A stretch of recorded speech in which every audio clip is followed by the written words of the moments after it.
Hey guys, Phil here at Woods Tree Farm. Today we're working on the early stages of prepping for our fall planting. So I've got a lot of bush hogging to do. That's going to be the bulk of this video, and I'll show you the layout of what we're going to do with our tree planting here. So follow along, let's have a little fun. Here we go. So this is the area we're going to be working today. This was actually where we did spring planting, but we lost well over half of what we planted in the spring, and there's going to be a whole section here that had the concolor firs that we're just going to be mowing down and starting fresh. There might be like, I don't know, 3, 4, 5 survivors in here somewhere, but out of 300, that's all that there is. So rather than just hunting down those couple survivors and moving them, we're just gonna move through this and make some fresh rows and everything for the fall planting. I've mentioned in previous videos those trees that we put in the spring were greenhouse plugs, and I think they were just too susceptible to our hot, dry spring that we had, and they just didn't make it. So we're not going to be doing that anymore, but today I'm going to be going back over this tall grass with the bush hog. We're going to start to lay out our rows again. Part way through this field, way back that way, there are some canane firs that are surviving, so I'm not going to mow those down. And then just on the other side of the cananes, towards that tree line down there, there is more space for us to put in even more rows. I need to make room for about 1,000 trees, so it's going to be a lot of layout work. And I also need to estimate how many we're going to fill in way over here. Over here is where we've got everything that we've planted up to this point, everything that we planted last year anyway. There are plenty of gaps in this field where we can go and manually dig some holes and plant some additional trees. So I probably got room for 200 to 300 in there, and then I need to have room for the remaining 1,000 or the remaining 700 to 800 out this way, which I don't think will be a problem.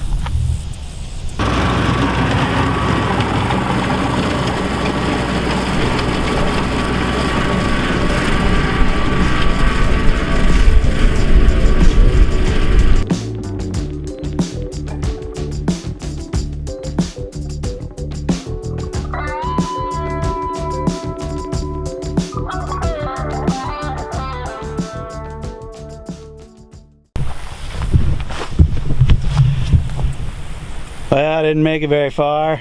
I came around the corner here, hit a big, huge clump of grass. It was like the size of a wheelbarrow, and that went right onto the mower and broke the shear pin. I don't think I have anything here that I can use as a replacement shear pin. I'm gonna look around a little bit, but I'm not too confident I've got something, so I'm gonna have to make a trip out in order to get any more of this done today. Well, it's still kind of early in our day, so I'm going to run out and go get another shear pin, but I'm just really surprised that this pin sheared off just because there was a whole bunch of piled up grass clippings like that. There's another big pile right up there in front of the tractor, but I guess, you know, there's just enough force and just enough weight. It broke right through it.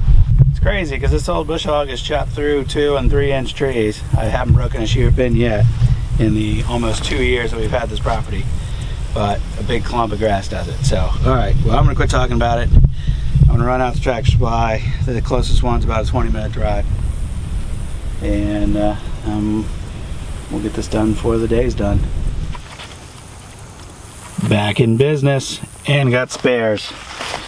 Should be good for a while.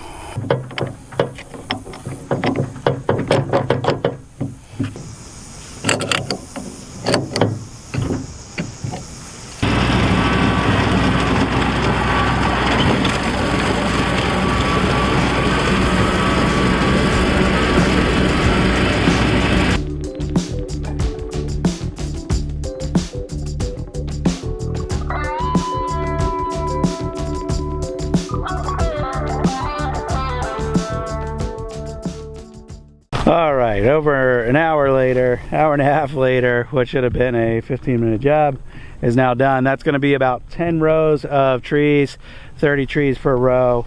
Those rows are going to be 180 feet long. And up in here, we'll go up here and see.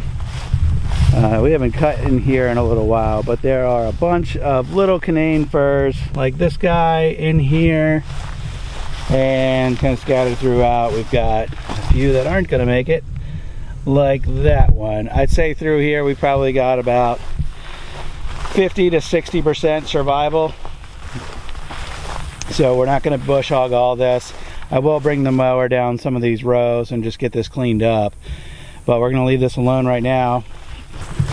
All right, after these rows of Canaan firs are over, they end here. There's actually a little partial row here. I know you probably can't tell because you don't know where the trees are, but down the end of this row there's like 6 or 7 trees, and then we ran out of trees when we were planting this row, so most of this row does not have anything.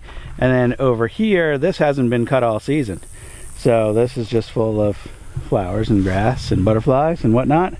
And we're going to mow all this down now, and hopefully we don't stir up any bees.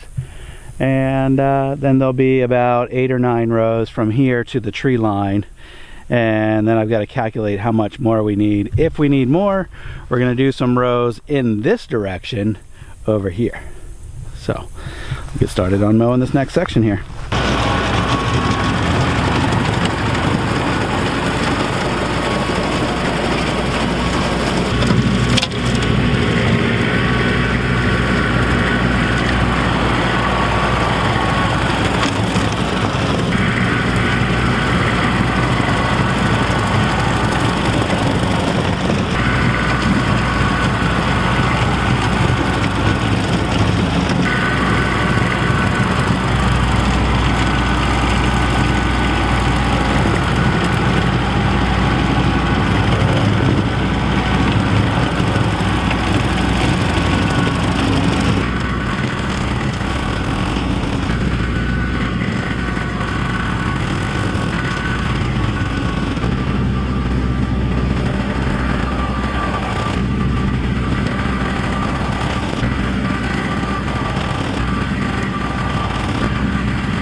All right, last thing we'll do today is just mow down the sunflowers here. I don't want them going completely to seed. I mean, they already have, but many of those flowers didn't get enough water and enough nutrients to really produce a full seed head. So before they start dropping seeds, I want to go ahead and just cut them down now. There's a whole bunch of goldfinches flying around. You'll see them kick up as soon as they start up the tractor, and hopefully, you know, those songbirds and mourning doves and others will come and eat a lot of the seed that gets left on the ground.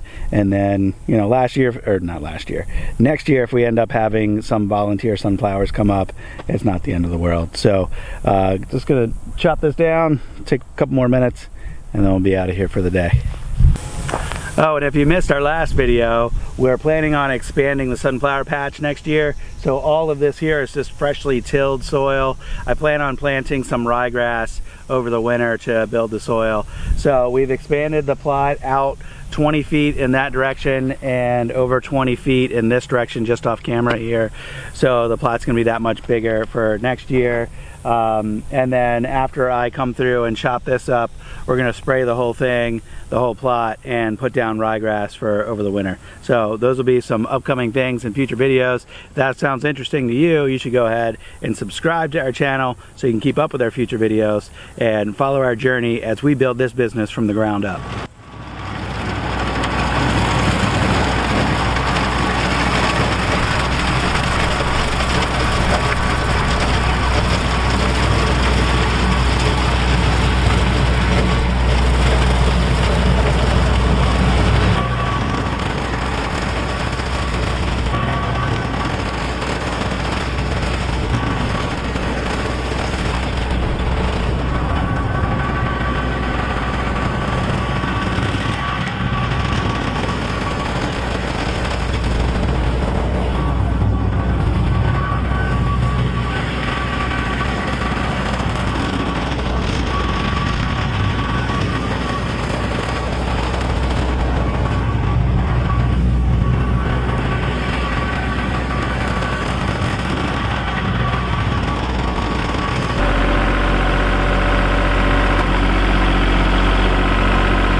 So the bit of bush hogging that I needed to do to prep for fall planting is now done.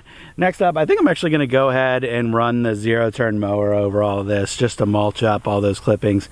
There are a lot of clippings here, and there's some big piles in some places. So I think just to get as much of this out of our way as I can, I'm going to come through and mulch it up. And then next video, we're going to be coming through here, putting down some lines so that we can mark out all of our rows. And then along those lines, we're going to go ahead and spray some Roundup, and that's going to kill everything off before our fall planting.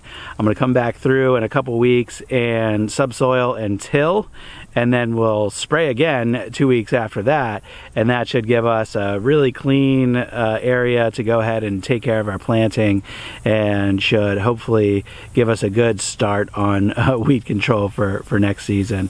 So that'll be coming up over the next several weeks. You know, all of the soil prep and the weed control stuff, and then finally the planting, which will happen the end of October. So that's what this area is going to get prepped for. If you guys got questions or comments about what we do out here on our farm, or thoughts or ideas about tree planting and that kind of stuff, leave those in the comments below. If you enjoyed this video, hit that like button. I appreciate it. That sends a signal to YouTube that they should show this video to other people who like similar kinds of stuff. So I appreciate that. And if you haven't already, hit that subscribe button. Would love to have you around the channel and connect with you on our future videos. That's all for today, guys. Thanks for checking us out. I'll see you on the next one. Bye-bye.